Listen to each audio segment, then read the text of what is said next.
Karnataka Republican ಸಂಘಟನೆಯ ವತಿಯಿಂದ ಮಾನ್ಯ ಶ್ರೀ ಲಕ್ಷ್ಮಯ್ಯ ಎಂಬುವರ ದಿವಂಗತ ವೆಂಕಟೇಶಪ್ಪನವರು ಅವರು ಬದುಕುಳಿದ ದಿನಗಳಲ್ಲಿ ಖರೀದಿ ಮಾಡಿರ್ತಕ್ಕಂಥ ಶುದ್ಧ ಕ್ರಯ ಜಮೀನು ಸರ್ವೆ ನಂಬರ್ 169 ಸಬ್ 1ರಲ್ಲಿ 1 ಎಕರೆ ಜಮೀನನ್ನು ಖರೀದಿ ಮಾಡಿರ್ತಕ್ಕಂಥ 1975ನೇ ಸಾಲಿನಲ್ಲಿ ಖರೀದಿ ಮಾಡಿರ್ತಕ್ಕಂಥ ಈ ಒಂದು ಜಮೀನು.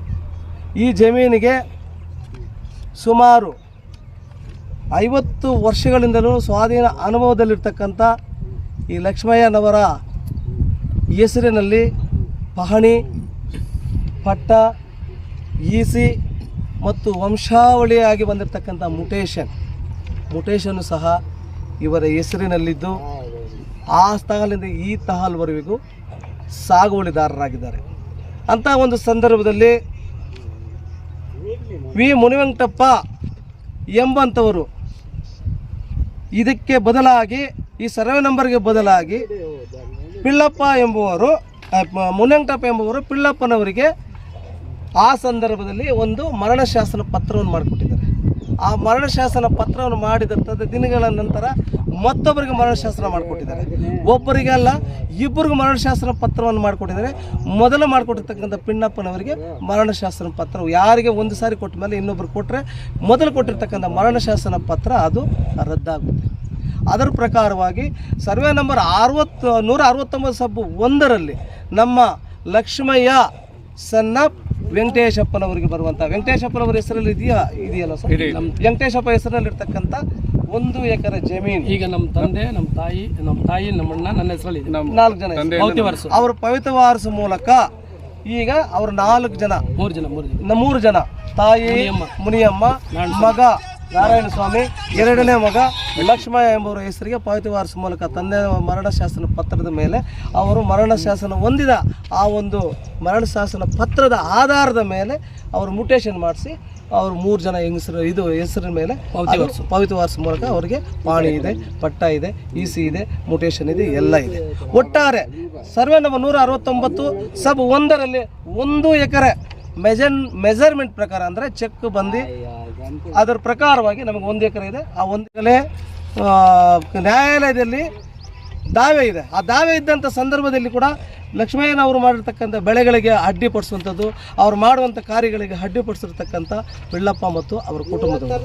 ಅದರ ಕಾರಣದಿಂದಾಗಿ ಈ ದಿನ ನಾವು ಈ ಒಂದು ಪ್ರಕಾರವಾಗಿ ಠಾಣೆಯಲ್ಲಿಯೂ ಸಹ ಪಿಳ್ಳಪ್ಪ ಮತ್ತು ಅವರ ಮನೆತನದವರು ದೂರ ಅವರಿಗೆ ತಿಳಿ ಮಾತುಗಳನ್ನು ಹೇಳಿ ಅವರ ಮಾತುಗಳಿಗೆ ಮತ್ತು ಅವರು ಹಿಂಬರಹವನ್ನು ಕೊಟ್ಟಿದ್ದಾರೆ. ಹಿಂಬರಹ ಏನು ಕೊಟ್ಟಿದ್ದಾರೆ ಅಂತ ಹೇಳಿದ್ರೆ, ಹಿಂಬರಹ ಲಕ್ಷ್ಮಯ್ಯ ಸನ್ನಪ್ಪ ವೆಂಕಟೇಶಪ್ಪ ಗೌತಮನಗರ ಬಂಗಾರಬೇಡರವರ ವಿರುದ್ಧ ದೂರು ಸಲ್ಲಿಸಿರುವ ಬಗ್ಗೆ ಎದುರುದಾರರು ಕರೆಯಿಸಿ ವಿಚಾರಣೆ ಮಾಡಲಾಯಿತು. ವಿಚಾರಣಾ ಸಮಯದಲ್ಲಿ ಹೊರಬಂದಿರುವ ನೈಜತೆಯ ಅನ್ವಯ ಈ ಕೆಳಕಂಡಂತೆ ಕ್ರಮ ಜರುಗಿಸಲಾಗುವುದೆಂದು ಈ ಮೂಲಕ ತಿಳಿಸಲಾಗಿದೆ. ಅದರಲ್ಲಿ ಕೆಲವು ಖಂಡಿಕೆಗಳಿದೆ. ಆ ಖಂಡಿಕೆಗಳಲ್ಲಿ 2 ಖಂಡಿಕೆಗಳು ಮಾತ್ರ ಇವರಿಗೆ ಏನಂತಾರೆ, ನೀವು ಕೊಟ್ಟಿರುವ ದೂರು ಅರ್ಜಿಯು ಸಿವಿಲ್ ಸ್ವರೂಪವಾಗಿದ್ದು ನ್ಯಾಯಾಲಯದೊಂದಿಗೆ ಸೂಕ್ತವೆನಿಸಲಿ ಸಂಪರ್ಕಿಸಿ ಇತ್ಯರ್ಥಪಡಿಸಿಕೊಳ್ಳಬಹುದು ಅಂತ ಹೇಳ್ಬಿಟ್ಟು ಆ ಖಂಡಿಕೆಗಳಲ್ಲಿ 2ನೇ ಖಂಡಿಕೆಯನ್ನು ಇವರಿಗೆ ತಿಳಿ ಹೇಳಿದ್ದಾರೆ. ಕೊನೆಯಲ್ಲಿ 4ನೇ ಖಂಡಿಕೆಯಲ್ಲಿ ಏನು ಹೇಳಿದ್ದಾರೆ ಅಂದರೆ, ಆ 4ನೇ ಖಂಡಿಕೆಯಲ್ಲಿ ಅರ್ಜಿದಾರರನ್ನು ಕರೆಯಿಸಿ ನಿಮ್ಮ ತಂಟೆ ತಕರಾರಿಗೆ ಬಾರದಂತೆ ತಿಳುವಳಿಕೆ ನೀಡಲಾಗಿದೆ ಅಂತ ಹೇಳಿ ನಮಗೆ ಎಂಡರ್ಸ್ಮೆಂಟ್ ಕೊಟ್ಟರು, ಹಿಂಬರಹವನ್ನು ಕೊಟ್ಟರು ಲಕ್ಷ್ಮಯ್ಯ ಸರ್ ಎಂಬಂಥವ್ರಿಗೆ. ಅದರಿಗೆ ಜೊತೆಗೆ ಅವರನ್ನು ಕರೆಯಿಸಿ ಠಾಣೆಯಲ್ಲಿ ನೋಡಿ, ನೀವು ಈ ಥರ ದೂರು ಬಂದಿದೆ, ಇದಕ್ಕೆ ಸಂಬಂಧಪಟ್ಟಂತೆ ಏನಾದರೂ ನಿಮಗೆ ಜಮೀನು ವಿಚಾರವಾಗಿ ವ್ಯಾಜ್ಯಗಳೇನಾದ್ರು ಇತ್ತಂದರೆ ನ್ಯಾಯಾಲಯದಲ್ಲಿ ಇತ್ಯರ್ಥಪಡಿಸ್ಕೊಂಡು ಬನ್ನಿ. ಇತ್ಯರ್ಥಪಡಿಸ್ಕೊಂಡು ಯಾರು ನ್ಯಾಯಾಲಯದ ಆದೇಶ ತೀರ್ಪು ಯಾರು ಪರವಾಗುತ್ತೋ ಅವ್ರಿಗೆ ನಾವು ರಕ್ಷಣೆ ಕೊಡ್ತೀವಿ ಅಂತ ಹೇಳ್ಬಿಟ್ಟು ಕೂಡ ನಾನು ತಿಳಿ ಮಾತುಗಳು ಹೇಳಿ ಅವರ ಕಡೆಯಿಂದ ಹೇಳಿಕೆಯನ್ನು ಬರೆಸ್ಕೊಂಡಿದ್ದಾರೆ. ಯಾರು? ಪಿಳ್ಳಪ್ಪ ಮತ್ತು ಅವ್ರ ಮಕ್ಕಳ ಕಡೆಯಿಂದ ಪಿಳ್ಳಪ್ಪ, ಅಮರೇಶ, ಸಂತೋಷ್ ಮತ್ತು ತಿಳಿದುಕೊಂಡಿರ್ತೇವೆ. ಈ ದಿನ ಬಂಗಾರಪೇಟೆ ಪೊಲೀಸ್ ಠಾಣೆಯ ಠಾಣಾಧಿಕಾರಿಗಳು ಮಾನ್ಯ ನ್ಯಾಯಾಲಯದ ಆದೇಶವನ್ನು ಓದಿ ತಿಳಿಸಿರುತ್ತಾರೆ. ಮಾನ್ಯ ನ್ಯಾಯಾಲಯದ ಆದೇಶದಿಂದ ನಾವು ನಡೆದುಕೊಳ್ಳುತ್ತೇವೆ.